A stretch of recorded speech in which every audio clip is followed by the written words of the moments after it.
to go through the policy framework that has been put together by the government and the team with regards to how Ghana is rolling out its implementation of the AfCFTA agreement.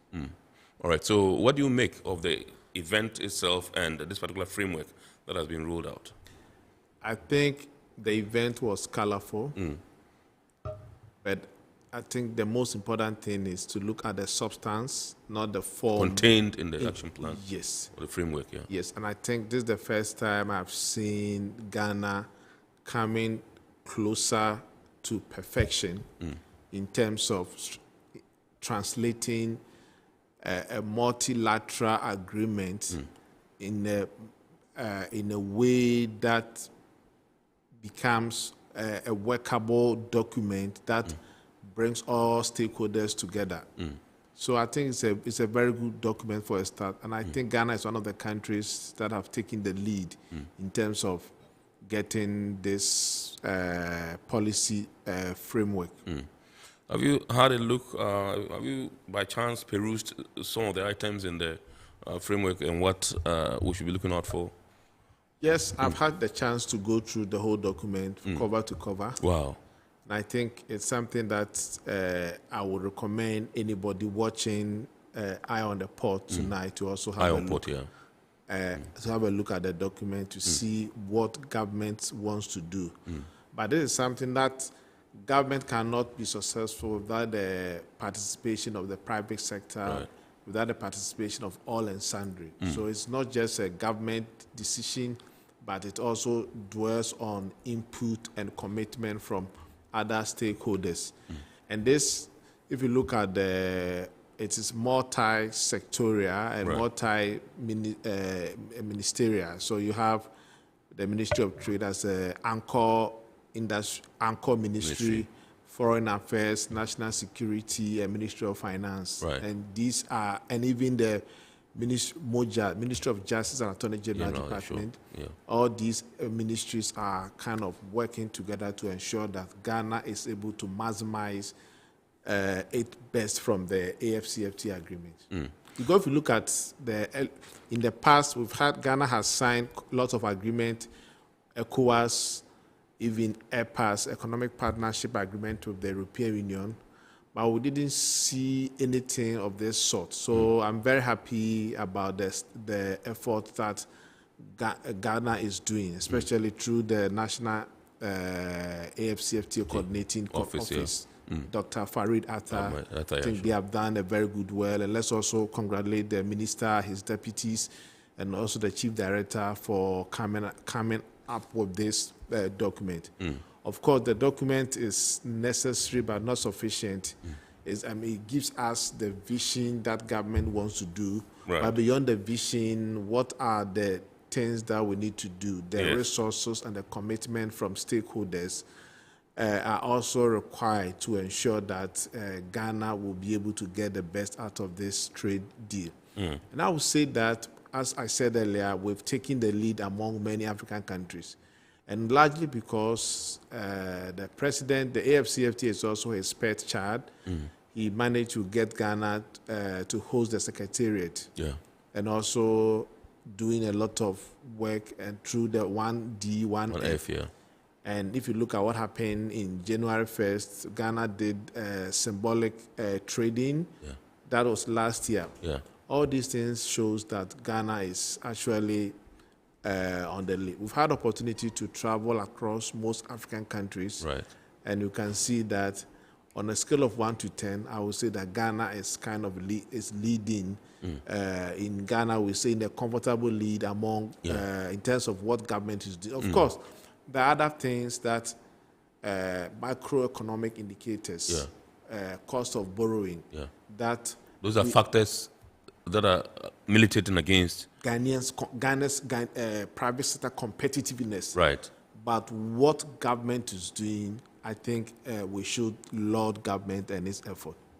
Right. You made mention of the fact that just Ghana, we are ahead of our compatriots in terms of running with AfTA and all that. But the ordinary man sitting out there who is very keen to reap the benefits of this whole agreement or arrangement doesn't have the opportunity yet to begin. We understand, like you rightly mentioned, that last year only 2 companies during the pilot phase were able to export from Ghana to other countries under AfTA.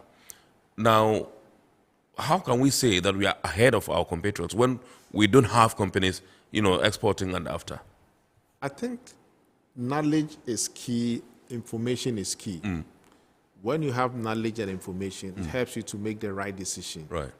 And so the first thing is knowing that there is AfTA, knowing that there is opportunities for you as a private sector, knowing that your products are in demand in a particular market. And I think that is what has been done, that a lot of sensitization workshops are going on across the whole country. Government is doing that. Other donor agencies and development partners are also supporting the private sector to get informed about the AfCFTA agreement. But of course, we must understand that Rome was not built in a day. Right. Rome was not built in a day, and it will take some time. But the frontliner businesses, the AGI members, the bigger ones, people are already, they have laced up their shoe and they are ready to fire with trading. And so they say that the rising tide does not lift all boats, especially for those who are stuck at the bottom.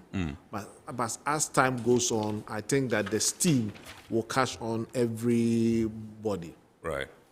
And also, let me also say that not all traders and businesses have appetite in trading beyond the borders of Ghana. Okay. For some, they have constituted themselves, configured themselves to a trade within the country. And so for them, they don't see AfCFTA as an opportunity for them.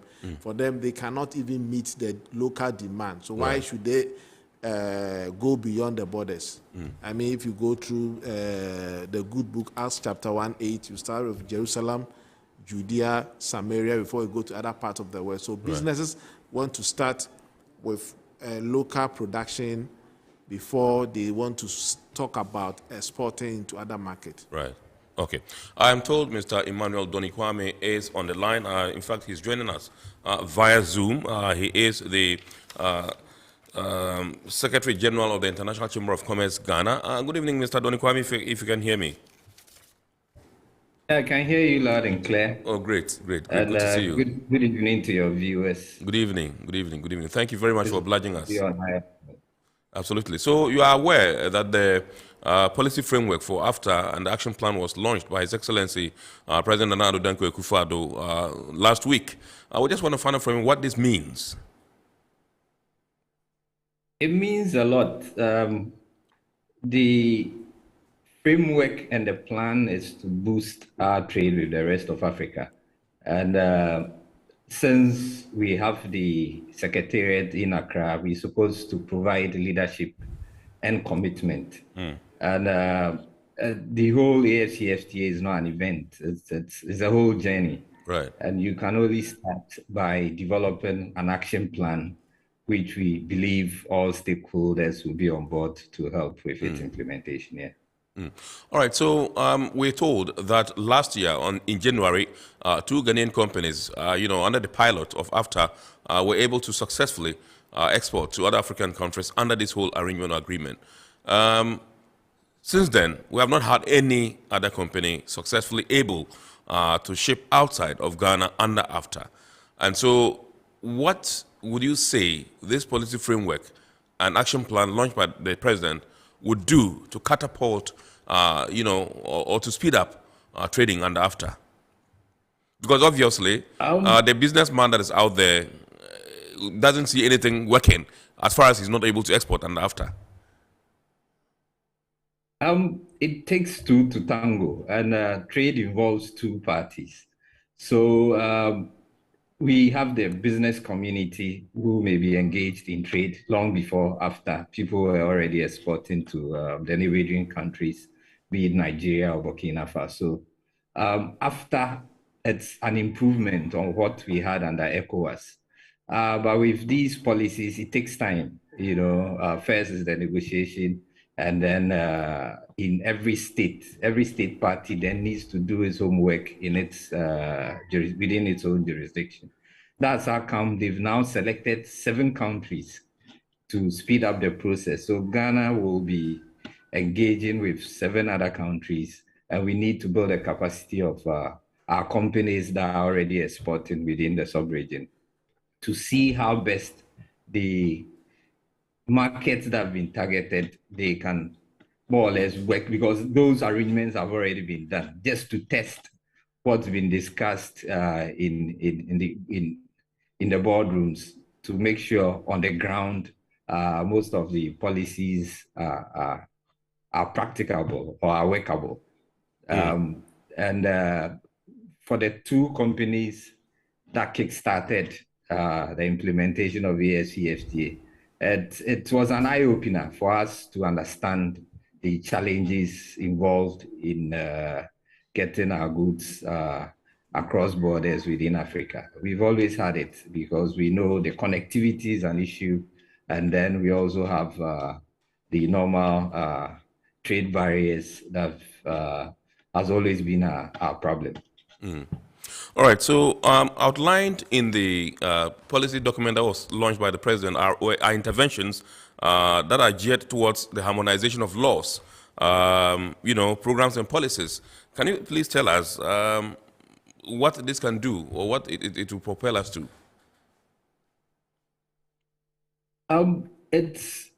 These are laws which are not new, especially the one that has to do with trade facilitation. It's more or less similar to the WTO trade facilitation agreement. And what the framework and action plan looks at is how to incorporate the AfCFTA laws into our own laws, and also to harmonize the various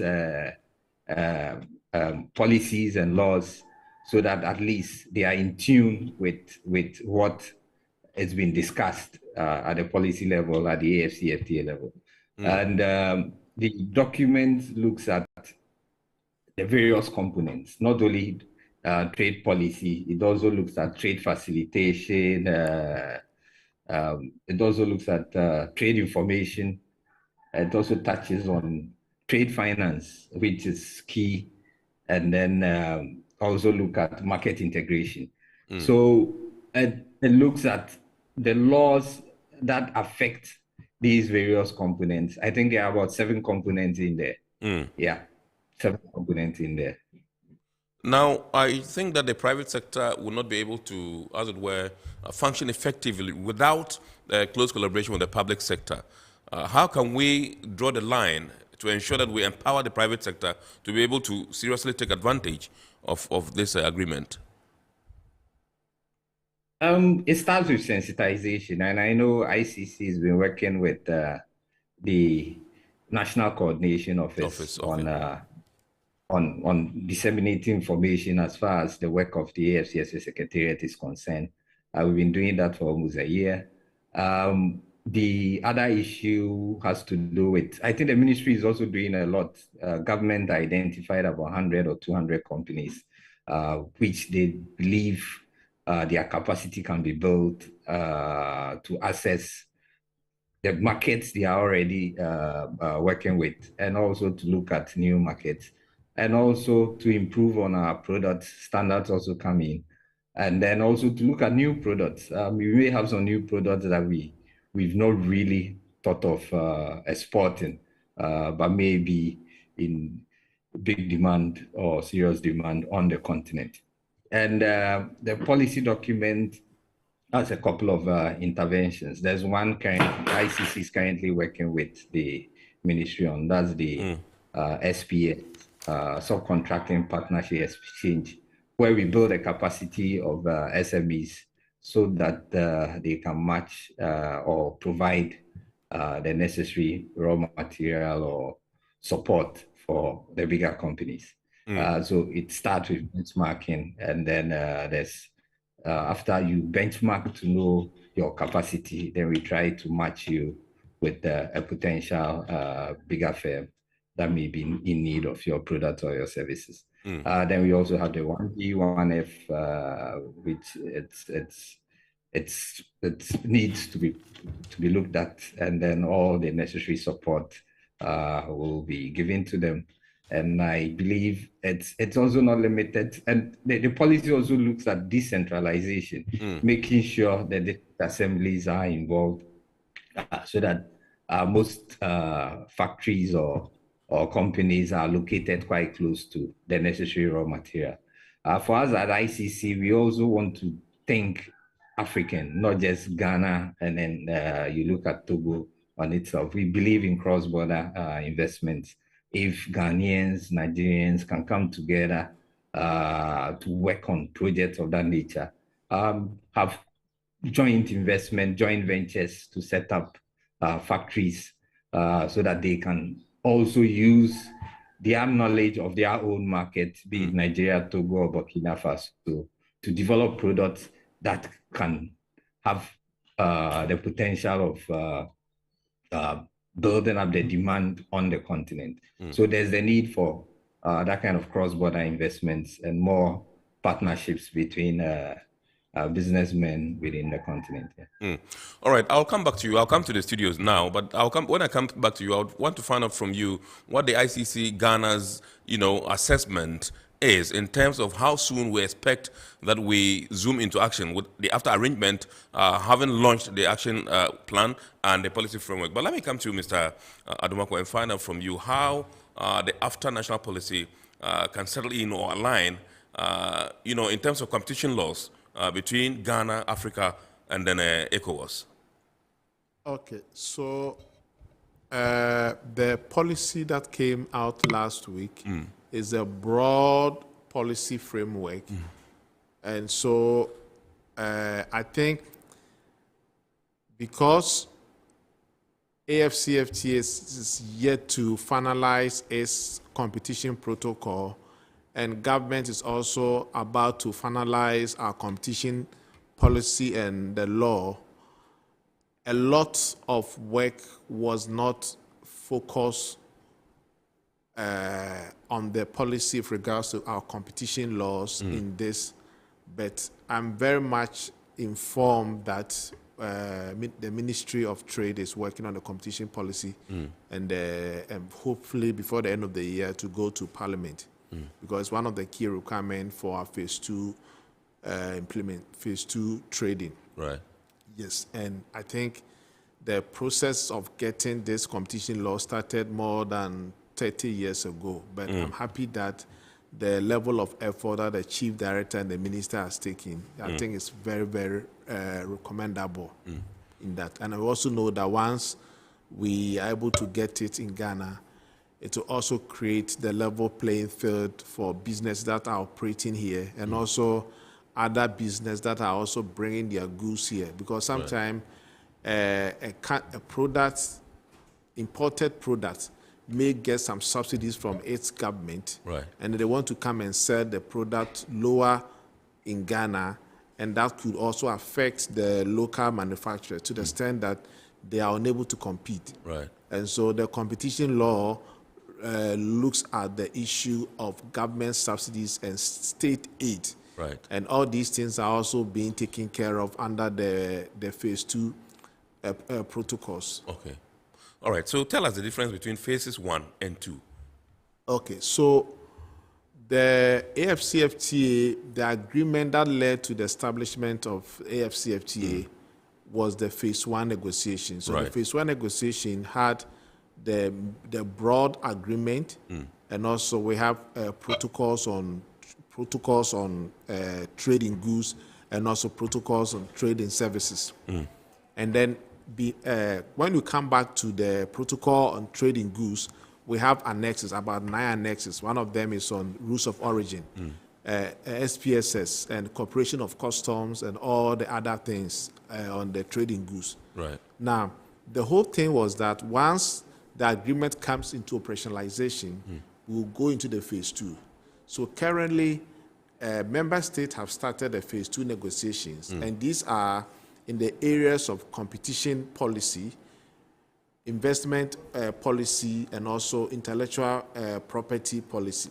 And all these things are going on. Right. I'm even told that they are also adding e-commerce, because e-commerce is also very, very key. And hopefully by end of next year, the phase 2 negotiation will be completed, and then member states will have to ratify those protocols. All right, so tell us, you've heard about the Board of Dispute Resolution as captured in the framework. Tell us about it. Okay, so this is a multilateral trading agreement. And so it is possible that a Ghanaian business doing trading in other countries may receive some form of unfair treatment against its products. Maybe, last 2 years, for example, our big brothers at the eastern side shut their borders and they didn't want goods to enter. And all those things contravenes the spirit of the agreement. And so when something like this happens on trade between exporter or importer against a state party country, what you need to do, the first point of call is what? You first report it to the Ministry of Trade. Once you report it to the Ministry of Trade will escalate the process, because there is an adjudication committee. And this is one of the innovations we have under AfCFTA. When you look at the ECOWAS and other trade agreement that we have, there wasn't anything like dispute resolution. Right. So it becomes like what? The elephant will always be the donkey. Okay. The big will be the smaller ones. So now this dispute resolution mechanism has a way of addressing trade disputes between nations and between businesses and nations, or between businesses.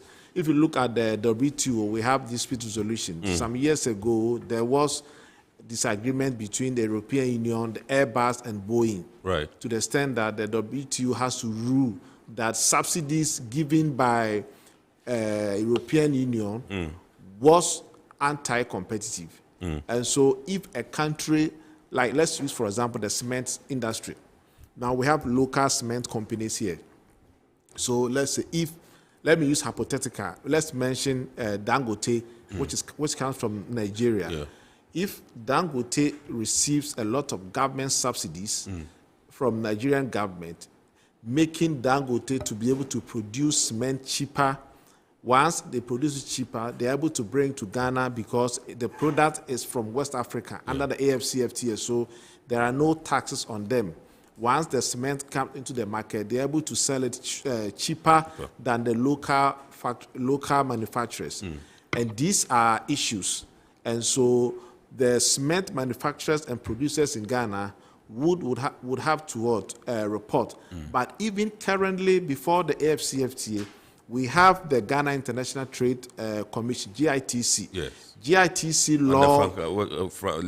headed by Mr. Frank Ajekun. The GITC law mandates GITC to look at all these trade issues, and then where it is found out that the importing countries or the exporting country gets some subsidies, then you can put some countervailing taxes on them so that they will not come and kill your industries.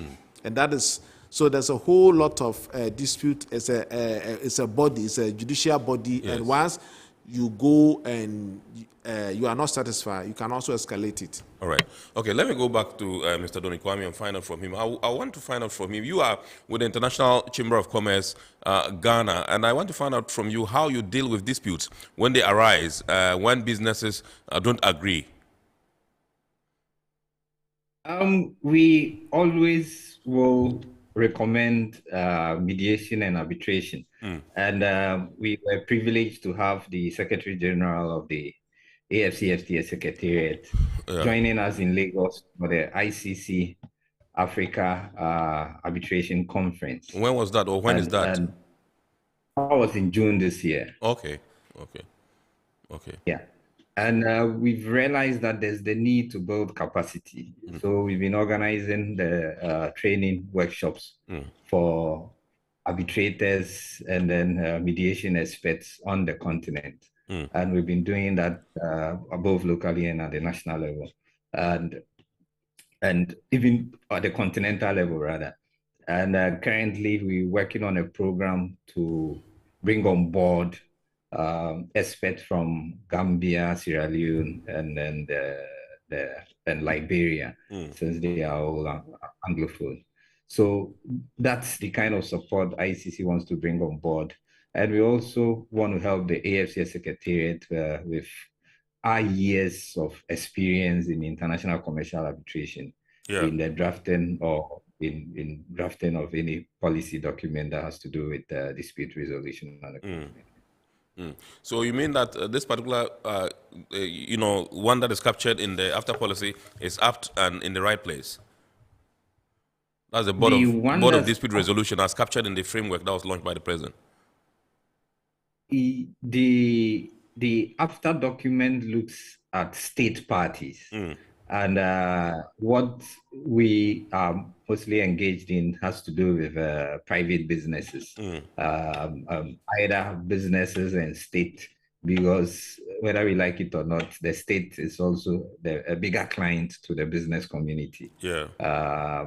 When it comes to energy contracts, road contracts, definitely the private sector will bid for a job to execute, but the main client is definitely going to be the state. So yes, such capital intensive projects, usually you should make room for dispute resolution. And as far as the AfCFTA is concerned, infrastructure is a huge bit of it when it comes to connectivity. We need more energy on the continent for industrialization. We need connectivity as far as transport, the various modes of transport is concerned, being rail, airline, and all these calls for investment from the private sector. So with such transactions, you should make room for disputes here. Right. So you just mentioned infrastructure, and Mr. Adumaku did make mention of the fact that Ghana is way ahead of its compatriots in terms of preparedness to take off when AfCFTA eventually is implemented fully. Do you agree? Exactly. Ghana, it's ahead, but the rest of Africa always looks up to Ghana for leadership commitment. For AfCFTA to work, everybody looks up to Ghana. So I expect most countries to adopt our document and maybe amend it to fit their context. If we don't develop a document, everybody will just sit and then look at us. So the framework and then the action plan, it's the way to go. It has clear-cut objectives, key performance indicators, timelines, and then the responsible agencies that are expected to see to its implementation. So it's quite clear. So I think it should be the benchmark for other countries to use in developing their own action plans. Yeah.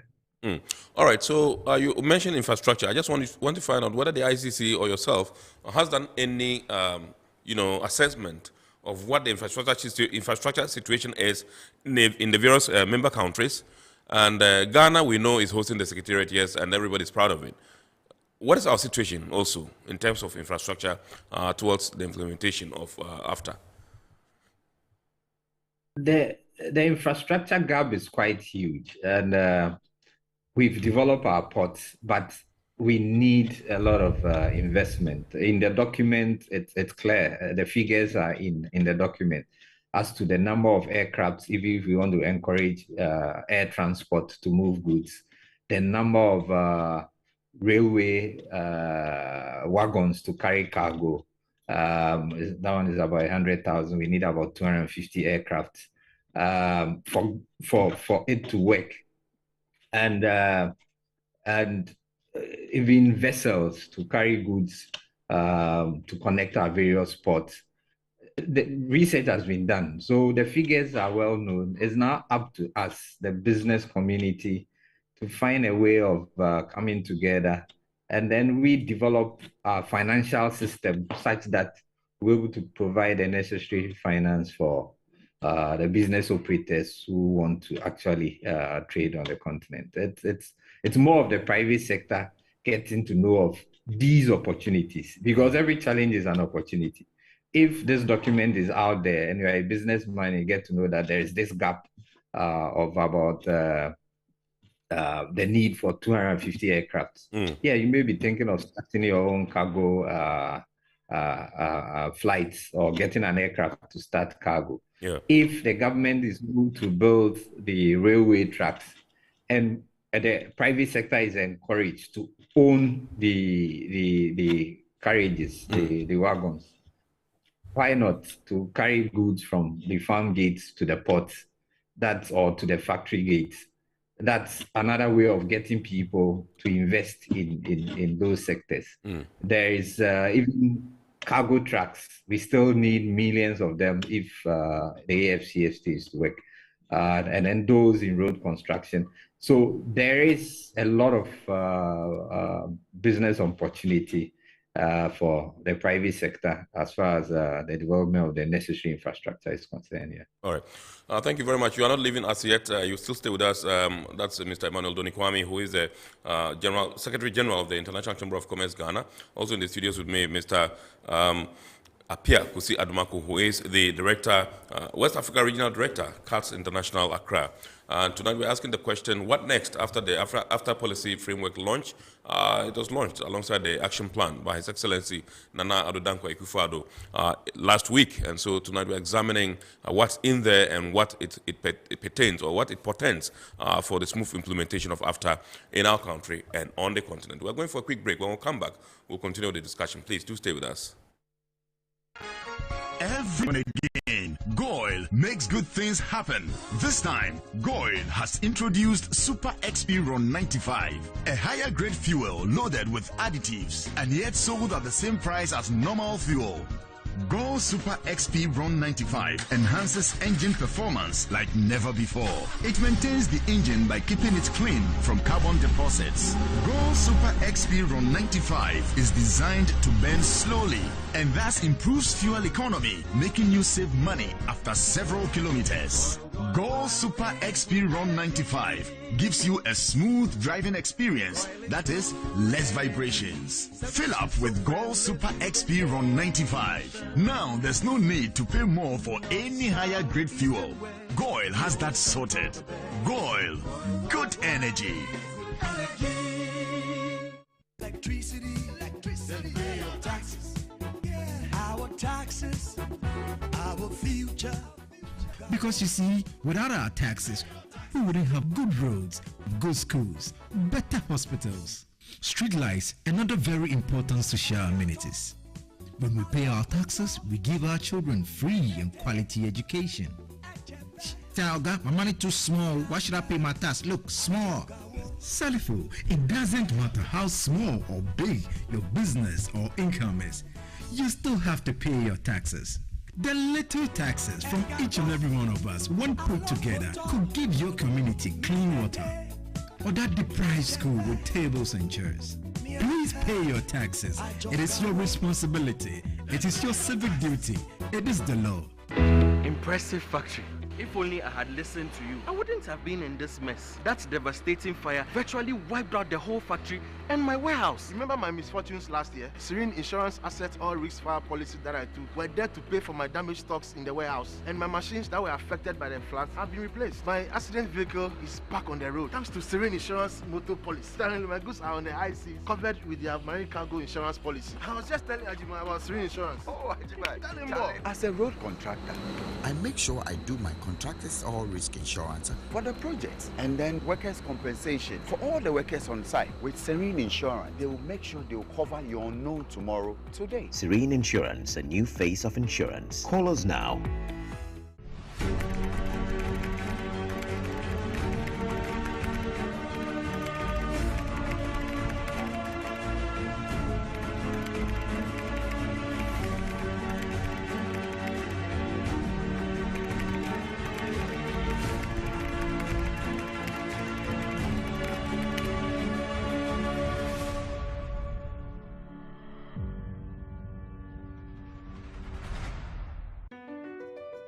Mps Terminal 3 is Africa's new state-of-the-art container terminal at Tema port.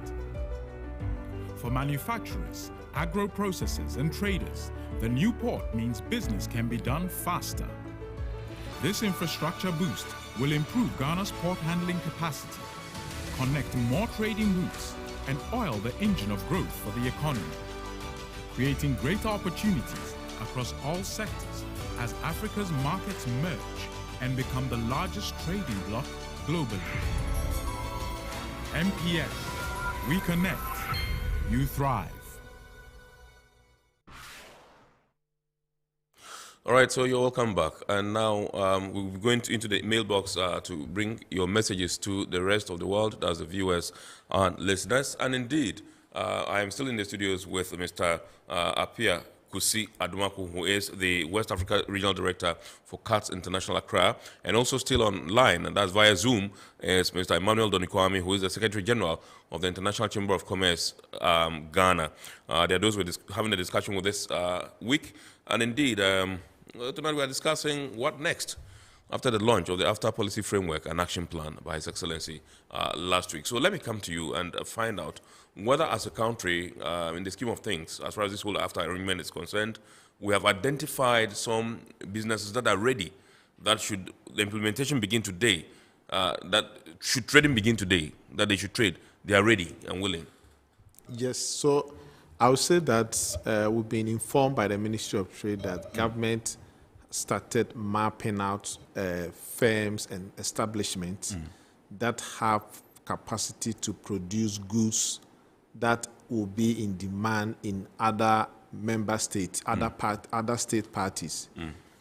And these companies will be supported by government in terms of making them productive and efficient in their production line, so that once trading begins, Ghana will be able to export more to other African countries, because we do not want to become Brussels of Africa. What do I mean by Brussels of Africa? You know, Brussels is the headquarters of the European Union, and people only go to Brussels for meetings.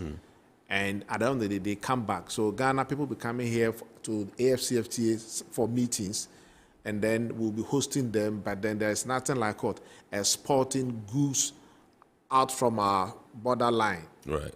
And so if you do that, if you are not able to export goods, people will bring goods into your market. They are coming to compete with your industries. And then they will take jobs away, and then your currency will also go down, because you are using hard currencies to import goods into your country. And so government has, I mean, I'm so happy. This is the first time I'm seeing how things are being done in a more like a coordinated fashion to ensure that Ghana becomes a winner under the AfCFTA agreement. All right, another factor that many complain about in terms of competitiveness, as far as this whole AfCFTA thing is concerned, is the cost of borrowing in our country or in our part of the world. Yes, it's very, very true. Cost of borrowing can also make Ghanaian exports into other countries very uncompetitive. For example, a firm in Morocco or Tunisia is borrowing at 4%, and you are borrowing at 30%. So granted that the two firms are supposed to manufacture mineral water, the one who is borrowing at 5% will be able to produce at cheaper rate than you who is borrowing at 30%. Right. So that cost of borrowing, of course, we cannot resolve cost of borrowing overnight. It requires a sustained economic effort by government and also the private sector.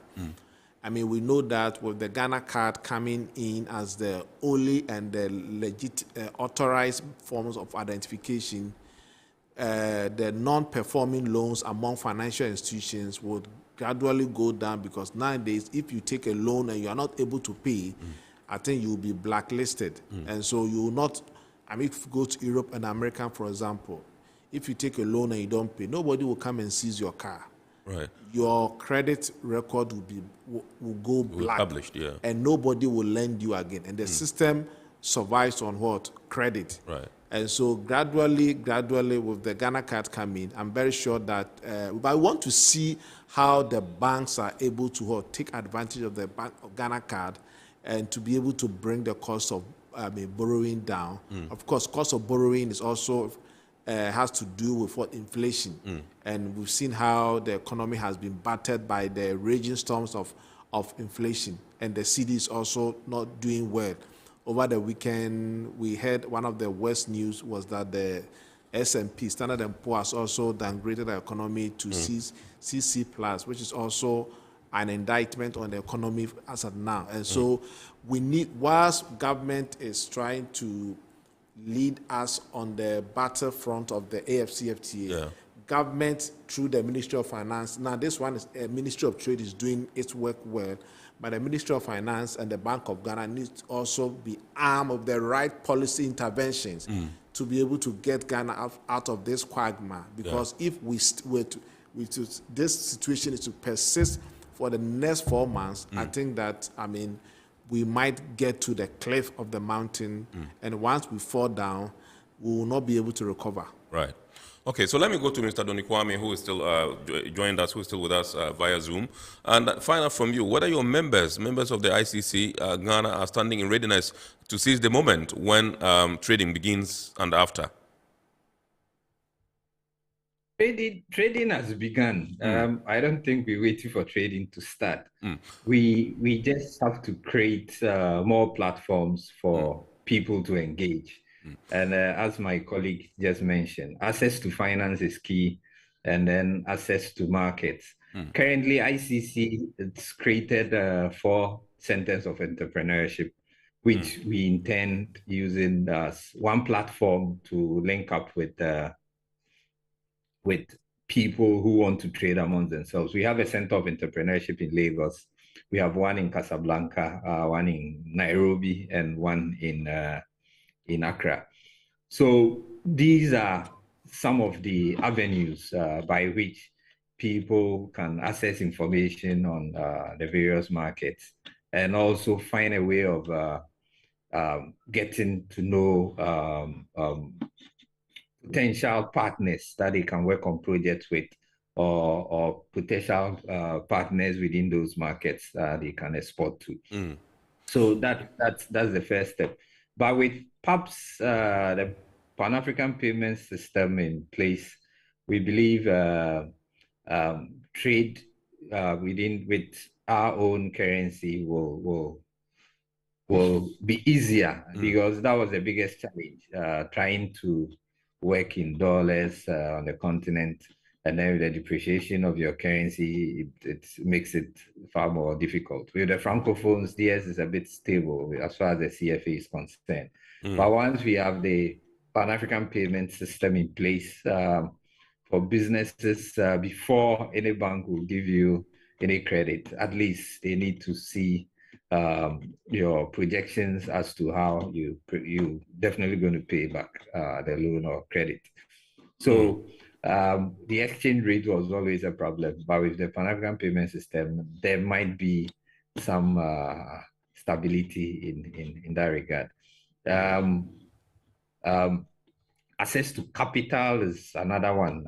As far as the document is concerned, I think it's captured in there that government will provide an enabling environment for those within the financial sector to support those who want to export under AfCFTA. There's a lot that needs to be done in that department. Such interventions need to be looked at, and then and the necessary support is given to those who have the capacity to support under AfCFTA. All right. I'll stay with you, Mr. Donikwame, but let me announce that the phone lines have been activated, and the number to dial is 020-552-8353, 020-552-8353. You can call in and contribute to the discussion. But let me stay with you. What do you mean when you say trading house started? Because we are told, like I mentioned earlier in my submission, my question to you, that in January last year, only 2 companies were able to, ship out of Ghana under AfTA. And so what do you mean when you say trading has begun? And I also said that the ordinary man out there who's into business is not able to, ship outside and after the moment. And so to him, nothing is happening. But two were able to ship. Once the numbers, you don't expect the numbers to grow all of a sudden. It's not an event. It takes time. These are companies that were already exporting to those countries under different protocols. And now they have to export under AfCFTA. So if it's a country within ECOWAS, then previous engagements were under the ECOWAS protocols. So you already have your market, your partner in the neighboring country that you export to. And now you want to move from ECOWAS to AfCFTA, duty-free, quota-free. The level of readiness it varies in every country. So we may be ready. You export to Guinea or Senegal or any other place, you may get your goods may get in there, and the customs officer over there may not be up to date with the development of the necessary documentation as far as AfCFTA is concerned. So it takes time. These challenges, we should expect it. That's how come now they want to fast track by looking at a few countries that they believe are up to speed with implementation, so that those 7 countries can start trading. And then we see the volumes grow gradually. Then the others may learn. Then as we make those 7 countries make their mistakes, the others may learn, and then we correct those mistakes. Because there's this example of some Ghanaian exporters who sent their goods to South Africa only to get there for the South African authorities to tell them that they don't even know about the agreement, the AfCFTA. When their own son, a young man, energetic, Wankele Mene, is the Secretary General. Exactly. The sensitization is very important. We need, as far as the document is concerned, there's a whole column on the communication strategy. That's for the national office. But as the host of the secretariat, we also need to support the secretariat in getting word out on the continent through any channel possible. Luckily for us, ICC is part of a global body with presence on the continent. So we may also capitalize on using a continental network to disseminate information as far as whatever happens in Accra for them to get to know what's going on as far as the AfCFTA is concerned. All right. Okay, so let me go into the mailbox. And this one says, I am Isaac from Takwa. Please ask the ICC man if the private sector in Ghana have the production capacity to be able to meet the market outside Ghana. Mr. Donikwame, that's to you. Yeah, that's why I will call for cross-border investments, because research has shown that there is similarities in what we all produce, especially the countries along West Africa. So exporting to each other, trading amongst us will basically be looking at those that are a bit industrialized. Those days, Ghana was far more industrialized than our neighbors. So manufactured goods, the bulk of the manufactured goods were coming from Ghana, But if the main raw material can be located in another country within the sub-region, and you have the scale and the necessary capacity to produce, nothing stops you from accessing that raw material by having partnerships with colleagues on the continent to develop your product and then make sure you have enough raw material to meet the demands of the market. And not to be looking at, I'm Ghana, I'm competing with my colleague in Guinea or in Senegal. I'll be coming to Mr. Adumako to ask him when effectively you think that we can zoom into action and begin trading now that the, what do we call it, the policy framework and action plan has been launched by the president. We're waiting for implementation, and that's going to chart the way, the path for effective trading to begin. Tell us when, if you sit back and look at the scheme of things and how things are panning out at the moment, how soon do you think that we can get? I think one of the greatest hurdle that within AfCFTA member states have been able to make is the agreement on the rules of origin. The rules of origin determines nationalities of products that are coming in. And because not all products may necessarily originate from African soil, it is possible that a company may import raw materials from a foreign country and then process those raw materials and want to export to other countries. Some may also buy the product and decide to do packaging. And to be able to ensure that goods that are traded benefit under the agreement, the key thing that needed to be done was the rules of origin.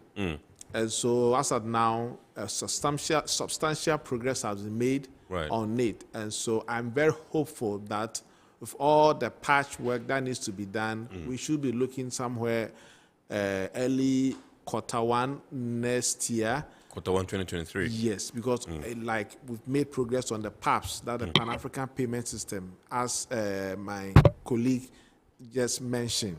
And a lot of work are also going behind the scene. And so when all those things are completed, I think that trading will be in a full scale. But we must also know that if you are a Ghanaian exporter, you don't need to wait for AfCFTA to start. Because we have the ECOWAS and other existing WTO trading agreement that you can still take advantage of.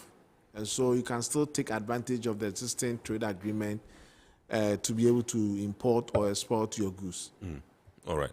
Okay, so Mr. Donikwame, Mr. Adumako has made a point, and by his assessment, he believes that in the first quarter of 2023, we should be able to have trading, effectively ongoing. Do you agree from where you are sitting? I agree. COVID and then the economic challenges and the security situation on the continent has delayed the implementation of the AfCFTA. I believe we could have achieved a lot if COVID had not interrupted the situation. And then coming out of COVID, we've ended up with some political issues in most of the countries. Sanctions were imposed. I guess most of the sanctions have been lifted. So it's actually slowed down trading even within ECOWAS. Because if you look at the situation pre-even AfCFTA, there was a lot of movement of goods and people. Then COVID and then the lockdowns. Then right after the lockdowns, there were all the political issues in the various countries. We were just praying that it's an economic community of West African states, not, and we've spent the bulk of our resources dealing with the political issues and security issues. We still want to, as trade experts, we still want trade to be the issues to be discussed. So we'll still push. And I believe now borders have been opened. The sanctions on these countries have been lifted. And then those who are already trading with Mali, Burkina, and the others will step up their game. And then we look at moving from West Africa to East Africa and then North Africa. And then at least we need leaders. First movers advantage for those who move into new territories. Once they come back and tell us of their experience and others get to know a lot, others will also follow the bandwagon and then moving. Just briefly, Mr. Adumako mentioned the rules of origin. I just want to find out from you, how many do we have, or how many are we expecting, and how many have we worked on at the moment, if you have any knowledge of that? We didn't know, but I know a lot of work has been done in that department, and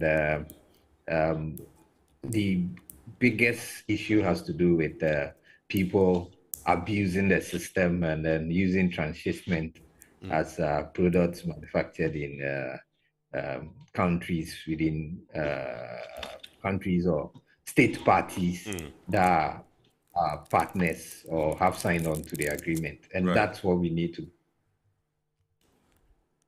Okay. Hello, Mr. Donikwame. Well, I think we've lost him. That's what happens sometimes when you are using technology or you rely on technology, which is a necessary, evil. Okay, I understand he's back. Yes, I can hear you now, Mr. Donikwame. Yeah. We frown on the abuse of the issues that are related to rules of origin. So that we guard against goods that are transshipped through countries and labeled as made in a particular country or a member of the zone. So it's up to the various authorities within the various countries to guard against people abusing the system using transshipped products as goods manufactured in their entities or within their jurisdiction. Very well. Thank you very much indeed, Mr. Emmanuel Donikwame. He is the Secretary General of the International Chamber of Commerce, Ghana. He joined us this evening to discuss what next after policy framework and action plan launch by President Akufo-Addo last week. We are grateful to you, Mr. Donikwame, once again for obliging us. As and when we need you, we know you are always there to support and help us. We are grateful to you, sir. Now, let me come to you, Mr. Adumako, in the studio and find out. So now that this thing has been launched by the president, we're looking, like you said, looking forward to implementing it. And once we implement, we're looking forward to trading to begin in 2023, like you said, first quarter. And so, and you also indicated that we have identified some businesses that are standing by, to roll out and for this thing to take place. And so, all in all, you think that Ghana is fully prepared, as it were, to take advantage of after once the doors are open, the green light is given, that we can move. I think when you mention fully you are referring to 100%. There's still some work that needs to be done. Right. And for a private sector to be able to trade, they also need to have their own management structure in such a way that they can't be able to function operationally. We did a study last year assessing the framework conditions that are needed to allow SMEs to take advantage of the AfCFTA. And one of the key things that we found in that study was that most of the SMEs do not have a very robust management systems. They don't even have quality certification. They don't even have export licenses, and they don't even have funds to be able to export, because when you are exporting products, you should have a credit to be able to give to the importer from the other side. Say that maybe it is 90 days or 60 days or 30-day credit. You should have resources, but most of SMEs do not have. Of course, the bigger ones do have those in Tema free zones, and some of them have, but the local indigenous SMEs do not have those kind of structures and the support. So the national level is ready, but the firm level. So I think at this time it will be very helpful to decouple the state level of readiness from the individual firm level of readiness. And I would say that a lot of work needs to go at the firm level, where the firm itself can take advantage. It's like we have the Accra sports stadium. It's available for anybody to go and play there. But if you're a football team and you have not prepared and trained and you go and play, you might lose. And so the individual firms also need to sit up and do a quick, audit of themselves, your ability, your competitiveness. For example, if you are producing goods at high, your cost of production is high, or you have not invested in research and development or modern equipment, you must know that once you export your product, it will be expensive. And Ghanaians, when they are buying products, they will prefer to buy good products at cheaper price. And so the firm level readiness is also very key as a country, and which I think that we should be dwelling. Most of the time, we always want to blame government, but we don't want to talk about ourselves. But now I will say that the firms need to also sit up and ensure that they are fully ready for the battle ahead of them. All right, so let me say thank you to you, Mr. Apia Kusi-Adumako, West Africa Regional Director, CATS International Accra, for joining us in the studios tonight. We're grateful to you, viewers, for staying tuned and watching. Remember, the show is brought to you by the Ghana Revenue Authority, Goyle Company Limited, Serene Insurance, Ghana Link Network Services, and indeed Meridian Port Services, MPS, and powered proudly by the Ghana Port and Harbours Authority-GPHA. God willing, next week we shall bounce back with another wonderful edition of the show. But remember, the abridged version is aired every Wednesday at 8:30 p.m. on Ghana Television. My name is Kennedy Mona. Have a super week ahead of you.